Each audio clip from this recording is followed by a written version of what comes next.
سيدنا ومولانا محمد. الحمدللہ رب العالمین والصلاة والسلام علی سید الانبیاء والمرسلین. اللہم صلی علی سیدنا و مولانا محمد وعلی آلہ واصحابہ مبارک وسلم وصلی علیہ. دنیا کے تمام دیکھنے والوں کو، تمام چاہنے والوں کو، تمام پیار کرنے والوں کو، اور جہاں جہاں تک اس وقت میری آواز کو سنا اور مجھے دیکھا جا رہا ہے، جنید اقبال کی جانب سے انتہائی محبت کے ساتھ السلام علیکم. ایک بار پھر ناظرین، آپ کو واقعتاً پر نور صبح میں صبح نور کے ساتھ میں دل کی گہرائیوں سے خوش آمدید کہتا ہوں. اور آئیے بلا توقف چلتے ہیں حضرت ابو انیس محمد برکت علی علیہ رحمہ کی تالیف اسماء النبی کریم صلی اللہ علیہ وآلہ وسلم سے رسول اللہ صلی اللہ علیہ وآلہ وسلم کا ایک اسم مبارک پڑھنے اور سننے کی سعادت حاصل کرتے ہیں. سیدنا الغوث صلی اللہ علیہ وآلہ وسلم، ہمارے سردار، داد رسی فرمانے والے، درود و سلام بھیجے اللہ آپ صلی اللہ علیہ وآلہ وسلم پر، آپ صلی اللہ علیہ وآلہ وسلم کی آل پاک پر، اور صحابہ کرام رضوان اللہ تعالیٰ علیہم اجمعین پر. حضور نبی کریم صلی اللہ علیہ وآلہ وسلم نے فرمایا کہ قیامت کے دن ایک شخص کو حساب کے لیے آئے گا اور اس سے پوچھا جائے گا کہ تم نے دنیا میں کیا کیا. وہ کہے گا یا اللہ، تو نے مجھے پیدا کیا، مجھے ہدایت دی اور مجھے رزق میں فراوانی عطا فرمائی، پس میں نے بھی تیرا عطا کردہ رزق کو تیری مخلوق پر خرچ کیا. اللہ تعالیٰ فرمائے گا کہ میرے بندے نے بالکل سچ کہا، اسے جنت میں داخل کر دو. ناظرین کرام، آج اس عظیم ہستی کی عظیم ترین بارگاہ میں حاضر ہوتے ہیں جو آسمان سعادات کے روشن تارے ہیں، رسول اللہ صلی اللہ علیہ وآلہ وسلم کے پیارے ہیں، مولا کائنات مولا علی کرم اللہ وجہ الکریم کے راج دلارے ہیں، تقوی و پرہیزگاری جن کے گھرانے کی شان ہے، ولایت جن کے گھر والوں کی پہچان ہے، جن کا مقام انتہائی عالی ہے، جن کی شان تمام اولیاء میں نرالی ہے، جن کے در کا ہر ولی سوالی ہے، جن کا انداز جدا گانا ہے، جن کی شخصیت و کردار یگانہ ہے، ان کے اوصاف کا ہر زمانہ دیوانہ ہے، جو مصطفی و علوی فیضان کے والی ہیں، جن کی خدمات دین کی راہ میں مثالی ہیں، جن کی آمد کی بشارت ان کی آمد سے پہلے دی گئی، جن کی قطبیت پر بالاتفاق مہر ثبت کی گئی، جن کے زیر قدم تمام اولیاء کی گردن ہیں، جن کی روحانی حکومت کے تابع جن و بشر ہیں، جو شیرخارگی میں روزے دار بن کر آئے، جو ماں کے پیٹ ہی سے 18 پارے حفظ کر آئے، جن کے راستوں کو فرشتے ناز سے سجاتے ہیں، جن کو رحمان کے کارکن اپنے پاس بلاتے ہیں، جو اپنی ماں سے جدا ہوئے تحصیل علم کے لیے، جو تنہا بغداد کو چلے فیضان مدینۃ العلم کے لیے، جن کی ایک نگاہ سے ڈاکوؤں کو ولایت کا منصب ملا، جن کی صداقت سے گناہگاروں کے دل میں توبہ کا پھول کھلا، جو حصول علم کی راہ میں بے انتہا آزمائے گئے، جنگلوں، بیابانوں اور صحراؤں میں بھوکے پیاسے گھمائے گئے، جو تقوی و پرہیزگاری کے اعلیٰ منصب پر بٹھائے گئے، جو مرتبہ غوثیت و مقام محبوبیت سے سجائے گئے، جو قرآن مجید کے حافظ بھی ہیں اور جد امجد کے دین کے محافظ بھی ہیں، جو محی الدین کے لقب سے ملقب ہوئے، جو دین کی نئی زندگی کے سبب ہوئے، جن کی قربانیاں دین کے احیاء میں لاسانی ہیں، جن کے مراتب بے مثل و لافانی ہیں، جن کے خطاب سننے جن و بشر آتے تھے، جن کے در پر بڑے بڑے علماء سر جھکاتے تھے، جن کی نگاہ لوگوں کے قلوب پر ہوتی تھی، جن کے سامنے دنیا مثل ہتھیلی ہوتی تھی، جن کی خانقاہ روحانی دنیا کی محور بنی، جن کی درسگاہ علم کی ترویج کی رہبر بنی، جن کی کرامات حد تواتر کو پہنچی تھیں، جن کے خوارق عادات خشکی و ترک پہنچی تھیں، جن کا سایہ لشکر صلاح الدین ایوبی پر تھا، جن کے مریدوں کا دبدبہ ہر صلیبی پر تھا، جن کو جو مشرق جو شرق و غرب میں سردار اولیاء ٹھہرے، جو صلحاء کی نگاہ میں غوث الورا ٹھہرے، جن کی توصیف اکابرین امت کرتے ہیں، جن کی غلامی کا خاص و عام دم بھرتے ہیں، جن کی عبادتوں پر عبادتیں نازا تھیں، جن کی ریاضتیں عقل سے ماورا تھیں،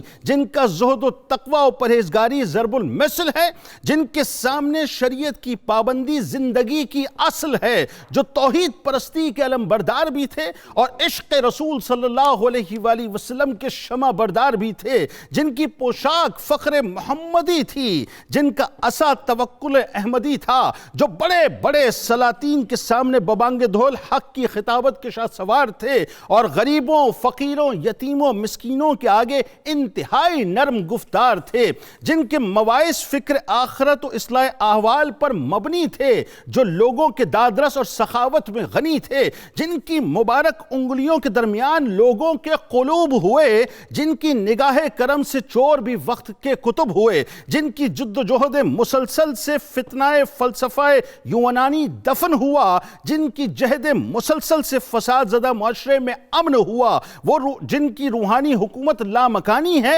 ہمارے عقیدے میں وہ محبوب سبحانی حضرت شیخ عبد القادر جیلانی ہیں رضی اللہ تعالیٰ عنہ۔ سیدنا زینب و سیدنا حسن اللہم صل علی سیدنا و مولانا محمد وعلی سیدنا علی و سیدتنا فاطمہ۔ آغاز نوری صاحب آپ سے کرتے ہیں۔ سب سے پہلے تو بنیادی طور پہ حضرت شیخ عبد القادر جیلانی رضی اللہ تعالیٰ عنہ کی خاندانی عظمت اور آپ رضی اللہ تعالیٰ عنہ کا نجیب الطرفین ہونا۔ ماشاءاللہ ماشاءاللہ، بسم اللہ الرحمن الرحیم، جز اللہ عنا سیدنا محمد ما ہوا اہلو۔ جنید بھائی، اعلیٰ حضرت عظیم البرکت نے کہا تھا، واہ کیا مرتبہ غوث ہے بالا تیرا، واہ کیا مرتبہ اے غوث ہے بالا تیرا، اونچے اونچوں سے قدم، اونچے اونچوں کے سروں سے، اونچے اونچوں کے سروں سے ہے قدم اعلیٰ تیرا۔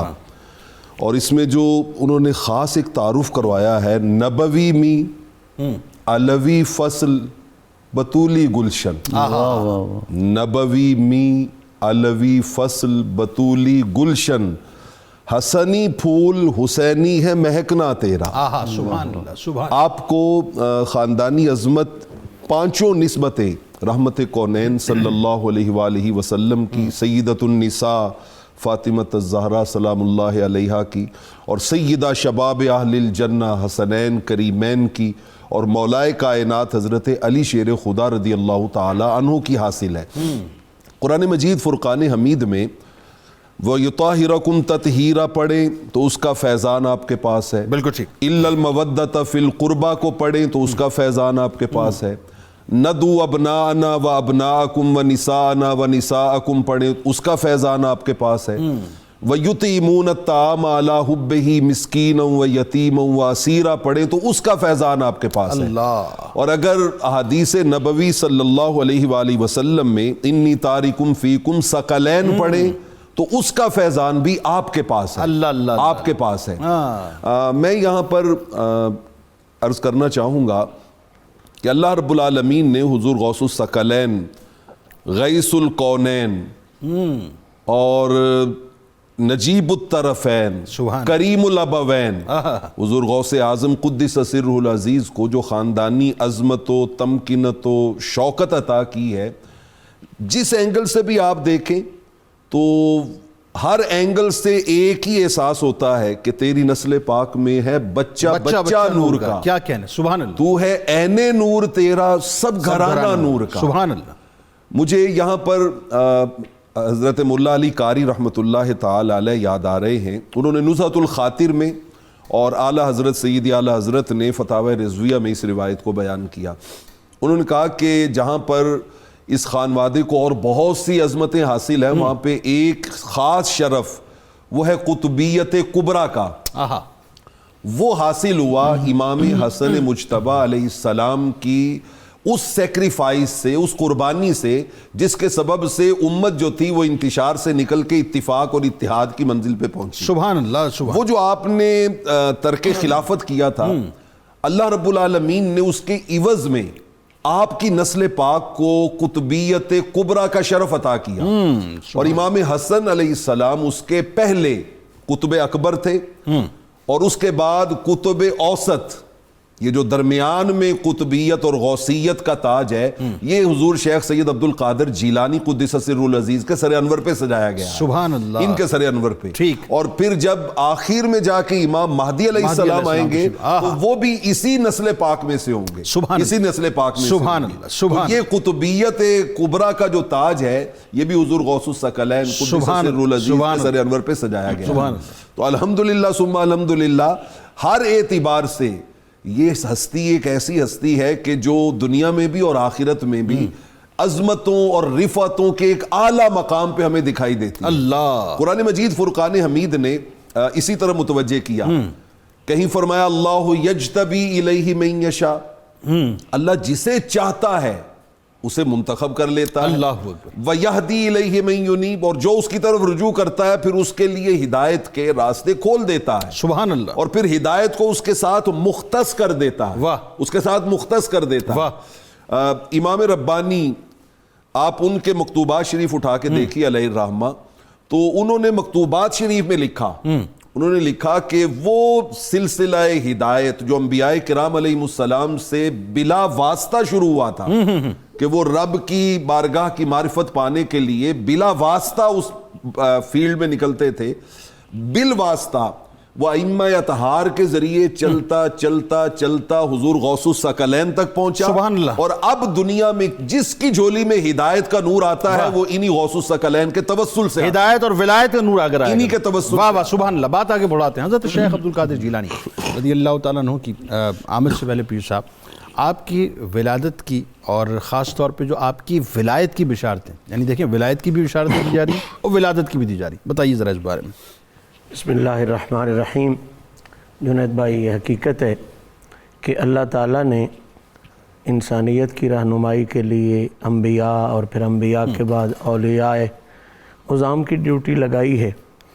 حضور غوث الثقلین کو جہاں اور بہت سی بے مثلیتیں حاصل ہیں اور آپ کے اپنے قول کے مطابق کہ میرا ہر قدم آقا کریم کے نقش قدم پر ہے، ایک بے مثلیت یہ بھی انہی کے حصے میں آئی ہے کہ جس طرح آقا کریم علیہ الصلاۃ والتسلیم کی آمد سے پہلے آپ کے تذکرے ہر طرف بج رہے تھے، ہر طرف آپ کے ڈنکے بج رہے تھے، حتیٰ کہ عیسیٰ علیہ السلام جیسی شخصیت قرآن میں آیا وَمُبَشِّرًا بِرَسُولٍ یَأْتِی مِن بَعْدِہ اسْمُہُ احمد، حضور کی آمد کے اعلان پہلے ہو رہے ہیں۔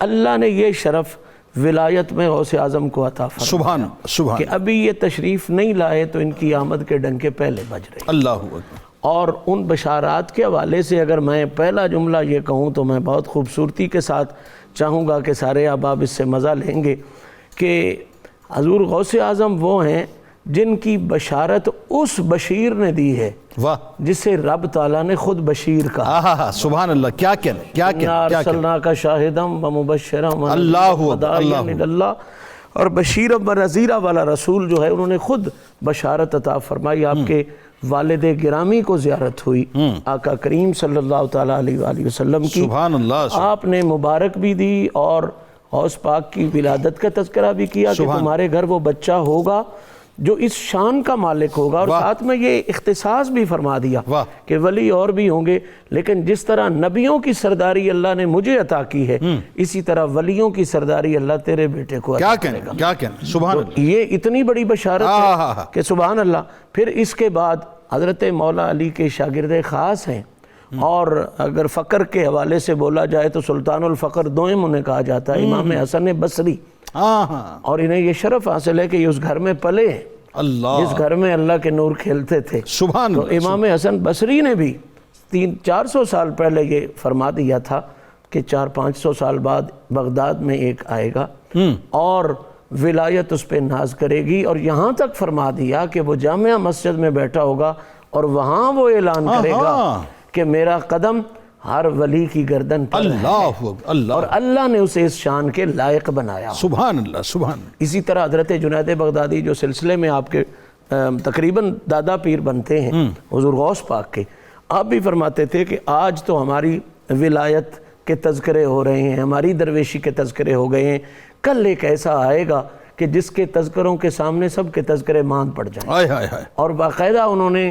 اس میں گرامی لے کی اور یہاں تک بتایا کہ وہ پیدا ادھر ایران میں ہوگا اور تشریف عراق میں لے گا. ٹھیک. آخری جو میں سمجھتا ہوں اگر اس میں بہت اعتبار ہو تو بڑی خوبصورت روایت ہے امام حسن عسکری کے حوالے سے کہ آپ نے نماز ادا فرمائی اور ایک مصلی جس پہ نماز ادا فرمائی وہ اپنے کسی خاص معتبر آدمی کو دیا اور فرمایا اب اس طرح کرنا، تیرے جانے کے بعد تو اپنے معتبر کو دینا، اپنے کو.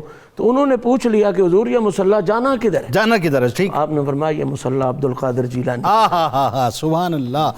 جی ڈاکٹر صاحب آپ ذرا بتائیے کہ آپ کے والدین کا جو مقام و مرتبہ اور خاندانی تعارف، یعنی ظاہر ہے ہم تو کون اور ہماری اوقات کیا ہم ان کے مقام و مرتبے کو سمجھ سکیں، لیکن وہی بات ہے کہ ان رفتوں میں اپنا حصہ ڈال کے اپنے آپ کو رفیع کرنے کی کوشش کرتے ہیں. بتائیے ذرا. بسم اللہ الرحمن الرحیم. بڑی خوبصورت باتیں چل رہی ہیں. اسلام کے اندر جو حضور غوث پاک کے اوپر خاص رنگ لگتا ہے اس کی بنیادی وجہ یہ ہے کہ جہاں صدق اور صفا آخری حد تک آ جائے نا وہاں پھر انوار کی کامل بارش ہوتی ہے. واہ واہ واہ سبحان اللہ. تو یہ جو صدق و صفا آپ کی سیرت و کردار میں ہمیں بعد میں نظر آتا ہے، اس کی جھلک آپ کے خاندان میں چل رہی تھی. واہ سبحان اللہ سبحان. دیکھیں کہ والد صاحب کی طبیعت کی گہرائی چیک کریں، واہ. رزق حلال دیکھیں، واہ.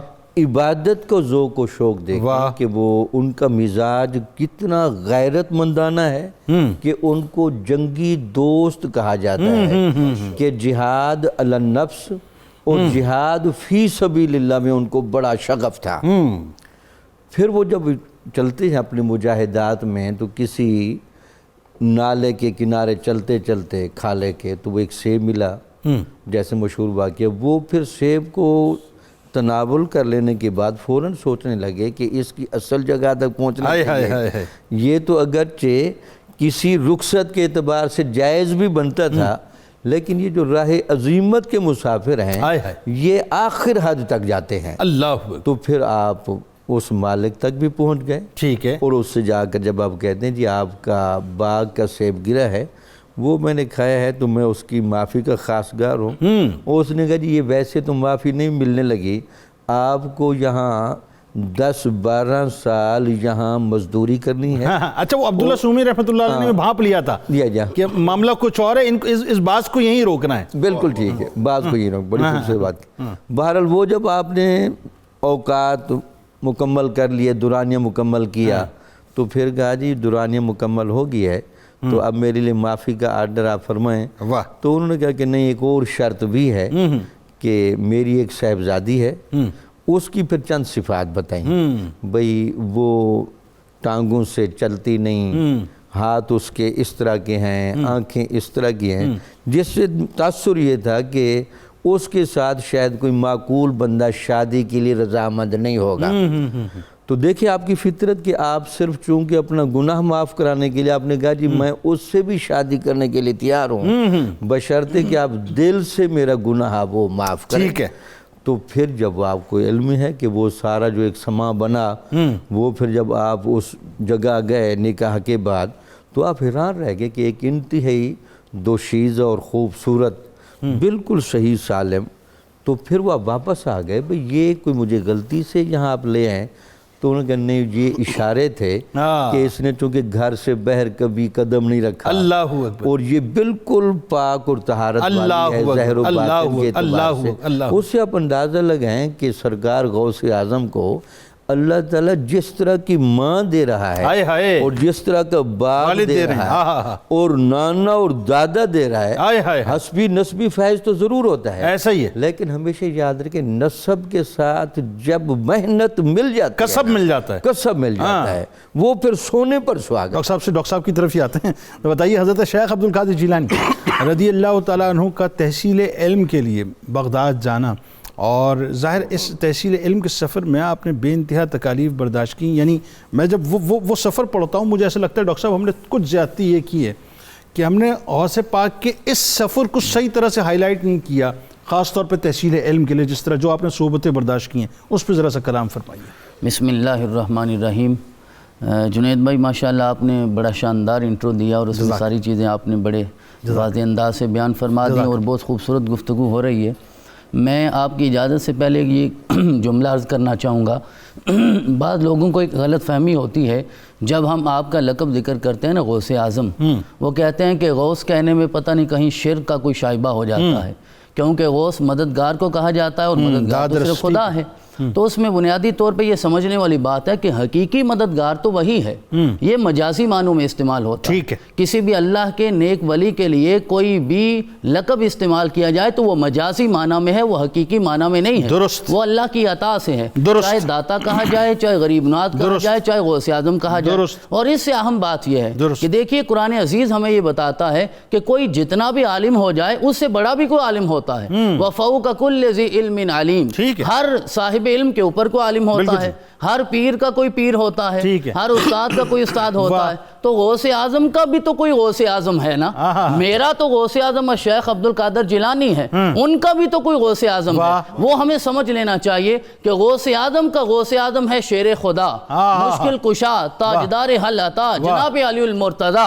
پھر غوث اعظم کے غوث اعظم کا بھی تو کوئی غوث اعظم ہے، غوث اعظم کے غوث اعظم ہے علی المرتضی، اور غوث اعظم کے غوث اعظم کا غوث اعظم ہے محمد مصطفیٰ صلی اللہ علیہ وسلم، اور میرے آقا کا بھی تو کوئی غوث اعظم ہے، وہ ہے محمد الرسول اللہ کا خدا۔ تو بات تو خدا تک ہی جاتی ہے، لیکن یہ سلسلہ اور وسیلہ اور ذرائع کے ذریعے ہم اس بات تک پہنچتے ہیں، تاکہ ہم براہ راست اللہ کی جناب میں پہنچنے کے قابل نہیں ہیں تو بغداد سے ہو کر نجف پہنچیں گے، تو نجف سے ہو کے مدینہ پہنچیں گے، پھر مدینہ والا وہاں پہنچا دے گا جہاں انسان نے پہنچنا ہوتا ہے۔ تحصیل علم میں تکالیف، تحصیل علم میں آپ نے جو تکالیف برداشت کی ان سے ہمیں یہ پتہ چلتا ہے کہ آپ مادرزاد ولی ہیں، پیدائشی ولی ہیں، جس کی طرف ڈاکٹر صاحب نے اشارہ کیا، ولد للاشراف ولد لا یرضع فی رمضان، کہ سادات کے گھر ایسا بچہ پیدا ہوا جو رمضان کے دن میں دودھ ہی نہیں پیتا، رات کو دودھ پیتا ہے، دن کو نہیں پیتا، یعنی مادرزاد ولی ہیں، پیدا ہوتے کرامات کا ظہور ہے، لیکن آپ نے پھر بھی علم کو حاصل کیا،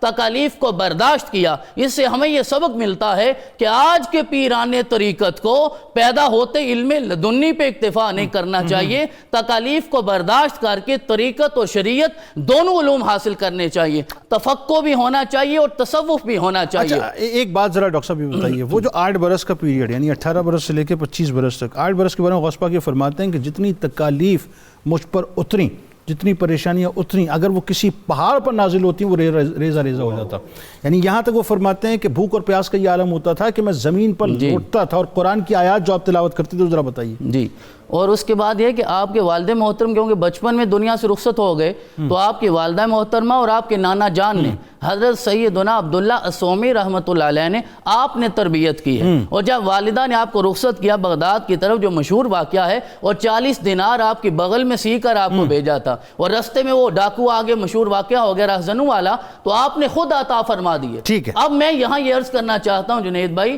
آپ تعلیم حاصل کرنے جا رہے تھے، تعلیم حاصل کر کے واپس نہیں آ رہے تھے، ابھی فراغت نہیں ہوئی، ابھی علم شروع کرنا ہے، پہلے ہی بتا دیا میری ماں نے مجھے سکھایا ہے کہ زندگی میں کبھی جھوٹ نہیں بولنا، جامعہ درسگاہ دارالعلوم وہ بھی ذمہ دار ہوتے ہیں، لیکن پہلی درسگاہ بچے کی ماں کی گود ہوتی ہے، ماں کی گود سے جب یہ تربیت ملے، یعنی جہاں صداقت اور طہارت اور کسب حلال اس درجے تک پہنچ جائے، پھر میرا رب ان والدین کو عبد القادر جیسا بیٹا عطا فرماتا ہے۔ اور پھر جب آپ پہنچ گئے بغداد تشریف لے گئے اور وہ دینار ختم ہو گئے جو والدہ نے عطا فرمائے تھے، آپ کہتے ہیں 20 دن ایسے گزرے کہ فاقے کی کیفیت تھی، کھانے کو کچھ نہیں تھا۔ میں بغداد کا جو مرکزی بازار ہے اس کی جامع مسجد میں چلا گیا، بیٹھنا ممکن نہیں تھا، میں لیٹ گیا، بھوک کی شدت تھی، برداشت کر رہا تھا، عزت نفس نے روکا تھا، کسی کے سامنے ہاتھ نہیں پھیلا سکتا تھا۔ ایک نوجوان آیا، اس کے ہاتھ میں کھانا تھا، اس نے میری حالت دیکھی، مجھے کھانے کی دعوت دی، میں نے پھر بھی انکار کر دیا، مروت میں انکار کر دیا، اس نے مجھ سے قسم لی، میں کھانے میں شریک ہو گیا۔ اور یہ بڑا واقعہ سمجھنے والا ہے، آپ کہتے ہیں جب میں نے پہلا لقمہ توڑا وہ میرے ساتھ باتیں کرنے لگا، مجھے کہتا ہے تم جانتے ہو بغداد میں کہیں ایک نوجوان رہتا ہے، اس کا نام عبد القادر ہے؟ میں نے کہا وہ تو میں ہوں۔ وہ شرمندہ ہو گیا، وہ کہنے لگا میں آپ سے معذرت چاہتا ہوں، یہ جو کھانا لے کے آیا ہوں یہ آپ کی والدہ نے مجھے 8 دینار دیے تھے جو میں نے آپ تک پہنچانے تھے، آپ سے ملاقات نہیں ہوئی، آپ کو تلاش کرتا رہا، آج آج بھوک لگی, میرے اپنے پاس کچھ نہیں تھا, میں آپ کے پیسوں سے کھانا لے کے آیا ہوں, آپ نے وہ کھانا کھایا, اسے معافی بھی عطا فرمائی, جو باقی دینار تھے وہ بھی اسے عطا فرمائی. تو اس طرح آپ یہ منازل طے کرتے رہے, اور آپ وہاں تشریف لے جاتے تھے کہ جہاں دیگر اولیاء بھی رزق حلال کی تلاش میں ہوتے, اور جب دیکھتے اور اولیاء ہیں تو آپ واپس لوٹ آتے تھے, تاکہ ایسا نہ ہو میری وجہ سے کسی اور کو رزق ملے اور اس کا نقصان ہو جائے. ایثار کی یہ کیفیت اس حال میں بھی آپ وصحبه وبارك وسلم وسيدتنا زينب وسيدنا حسن وسيدنا حسين وعلى آله وصحبه وبارك وسلم. حضور غوث العظم دستگیر حضرت شیخ عبدالقادر جیلانی رضی اللہ تعالیٰ عنہ کا تذکرہ پاک. ایک بات ناظرین آپ کے بھی ذہن میں آتی ہے, میرے بھی ذہن میں آتی ہے, اور میں بھی ظاہر ایک طفل مکتب کی حیثیت سے علماء کرام سے سمجھنا چاہتا ہوں. آج مواعظ بڑھ چکے ہیں, مجالس بڑھ چکی ہیں, محافل بڑھ چکے ہیں, گھنٹوں کے خطاب ہوتے ہیں, تبدیلی نہیں آتی. وہاں تو صاحب ایک نظر ہوتی تھی اور لوگوں کی قلب کی کیفیات تبدیل ہو جاتی. جو ڈکیت تھے وہ جی ولی ہو جاتے تھے, قطبیت کے مقام پہ پہنچ جاتے تھے. جو چور ہوتے تھے, رازن ہوتے تھے, وہ اپنے آپ کو لٹانے والے بن جاتے تھے بارگاہ میں. تو یہ کیا مواعظ اور ارشادات تھے, ذرا بتائیے علامہ صاحب. جنید بھائی, اصل میں علامہ اقبال علیہ الرحمہ نے کہا تھا, جلا سکتی ہے شمع کشتہ کو موج نفس ان کی, الہی کیا چھپا ہوتا ہے اہل دل کے سینوں میں, اللہ یہ از دل ریزد بر دل خیزد. یہ دل سے جو اٹھنے والی باتیں, دل سے جو نکلتی ہے, وہ دل سے ہی از دل خیزد بر دل ریزد. تو وہ وہاں سے اٹھنے والی باتیں پھر جا کے دلوں کو ہی چھوتی ہیں, دلوں کو چھوتی ہیں. اور وہ علامہ کے اگلا شعر ہے کہ نہ پوچھ ان خرقہ پوشوں کی, ارادت ہو تو دیکھ ان کو, ید بیضا لیے بیٹھے ہیں اپنی آستینوں میں. تو یہ سب اس ید بیضا کے کمالات ہوتے ہیں. میں آپ کے ارشادات اور آپ کے مواعظ تو بہت زیادہ ہیں, لیکن میں موجودہ حالات کے اعتبار سے آپ کا سب سے پہلے وہ قول لانا چاہوں گا کہ آپ نے فرمایا فتشت الاعمال کلہا, A to Z میں نے سارے اعمال کو ایگزامن کیا ہے, ٹھیک ہے, اور ان ساروں کو بار بار پریکٹس کرنے کے بعد میں نے ان میں سے سب سے افضل عمل جس عمل کو پایا ہے وہ ہے اطعام الطعام, بھوکے کو کھانا کھلانا. واہ واہ واہ واہ. اور آپ اگر اس کے ساتھ قرآن مجید کی سورہ ماعون کو جوڑ لیں جی, تو ارائیت الذی یکذب بالدین فذلک الذی یدعو الیتیم ولا یحض علی طعام المسکین.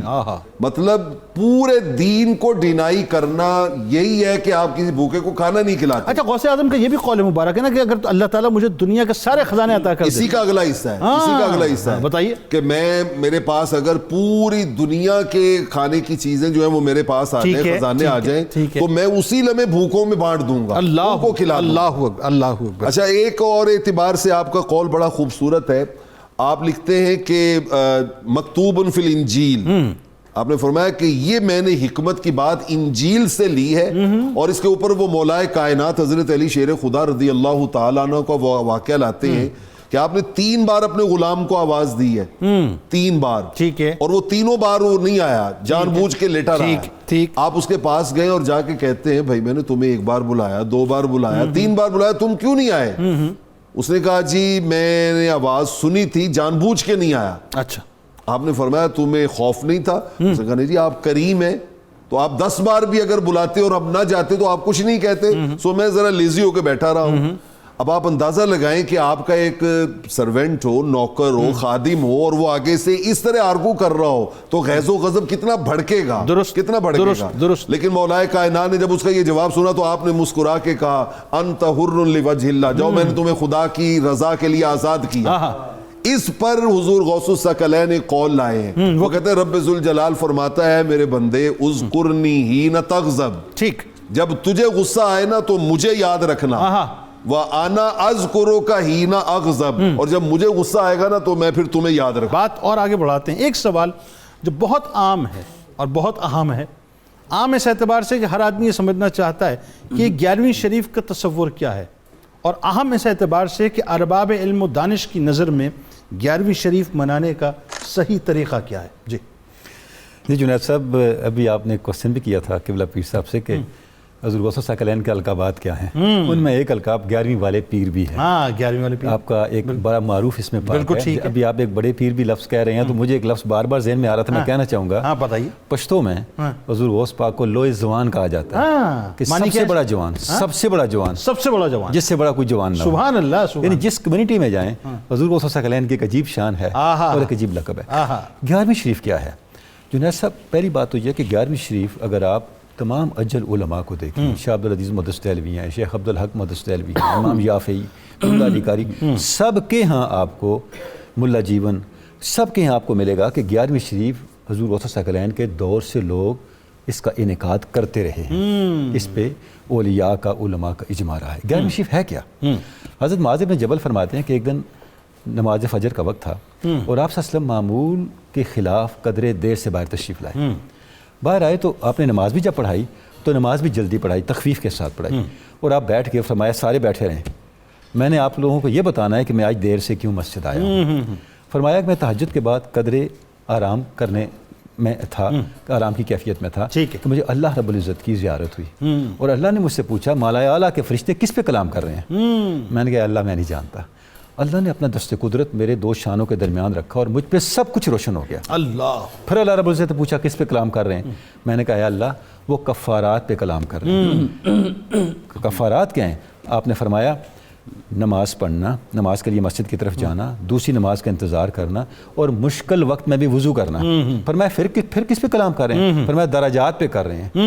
درجات کیا ہیں؟ فرمایا درجات یہ ہیں بھوکے کو کھانا کھلانا، اور اس کے بعد کلام نرم انداز سے اور اخلاقیات کے ساتھ کرنا، اور اس وقت بھی رات کی نماز پڑھنا جب سوئے ہوں. جنید صاحب اس کا مجموعہ 11ویں شریف ہے. واہ اچھا. 11ویں شریف کیا ہے؟ اللہ کا ذکر ہے، خلق خدا کو کھانے کا اہتمام ہے، اور یہ سلسلہ قادریہ کا امتیاز ہے کہ آپ حقوق اللہ اور حقوق العباد کو جمع کرتے ہیں. ٹھیک ہے. یعنی 11ویں شریف کا مطلب یہ ہے کہ آپ خلق خدا کی خدمت کے لیے، بھوکوں کو کھانا کھلانے کے لیے، اور جو طریقہ بتایا ہے قرآن و سنہ نے ایصال ثواب کا، اس میں کوئی شرک تو نہیں ہو رہا نا حضور اقدس صلی اللہ علیہ وسلم کی؟ نہیں یہ بتائیے نا مجھے ڈاکٹر صاحب، شرک تو نہیں ہو رہا؟ سادہ سی بات ہے، ثواب کسی کو آپ پہنچائیں گے، اللہ کی بارگاہ میں عرض کریں گے تو مخلوق ہی ہوگی نا، تو شرک کہاں سے آئے گا؟ بالکل ٹھیک. شرک تو تب ہے جب آپ وہاں پہ اللہ کی ذات کو معاذ اللہ عظیم کھڑا کر دیں. بالکل ٹھیک. تو میں سمجھتا ہوں کہ اگر اس کو کچھ شرک کے ساتھ جوڑے گا، اسے نہ حقوق العباد کا شعور ہے، نہ حقوق اللہ کا، اور نہ اللہ کے مقام و مرتبے کا. وصحبه وبارك وسلم وعلى آله وصحبه وبارك وسلم. بہت شکریہ تمام احباب کا. آپ تشریف لائے. ناظرین کرام خوبصورت اور حسین گفتگو رہی ہے. ہمارے ساتھ آپ رہیں گے. بس لا یؤمن احدکم حتی اکون احب الیہ من والدہ وولدہ والناس اجمعین. جناب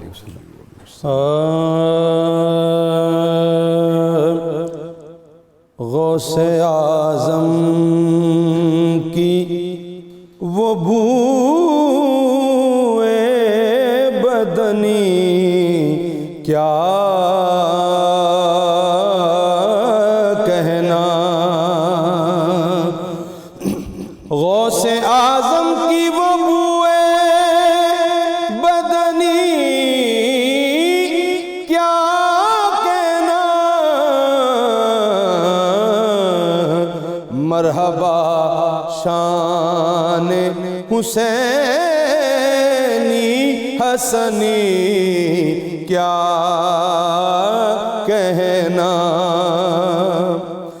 اللہ اللہ شاہ بغداد تیرا زور کلام، حسن گفتار وہ رنگی سخنی کیا کہنا، تیرا جلوہ ہے جمال شاہ مکی مدنی،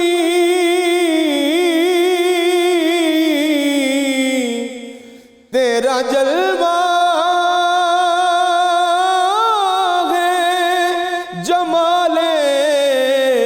شاہ مکی مدنی شاہ بغداد تیری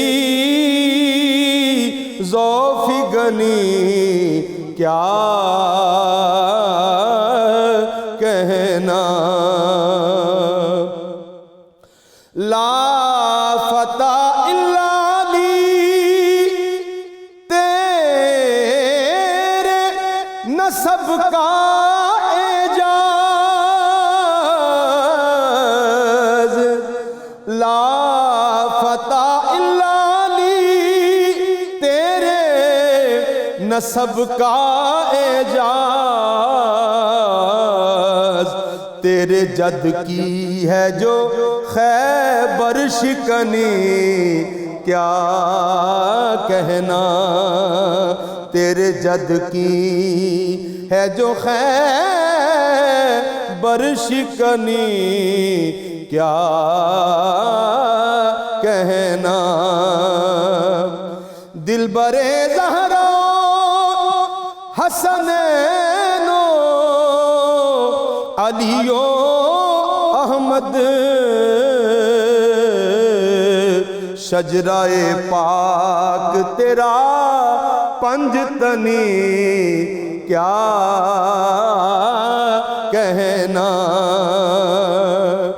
شاہ جیلان سے جو منسوب ہے از روز ازل حسنی سید ہے مقدر کا دھنی کیا کہنا حسنی سید ہے مقدر کا دھنی کیا کہنا تیری مسکان پہ ہے نغمہ سرا رنگ بہار حسن یزداں وہ تیری باک پنی کیا کہنا غوث اعظم کی وہ بوئے بدنی کیا کہنا مرحبا شان حسینی حسنی کیا کہنا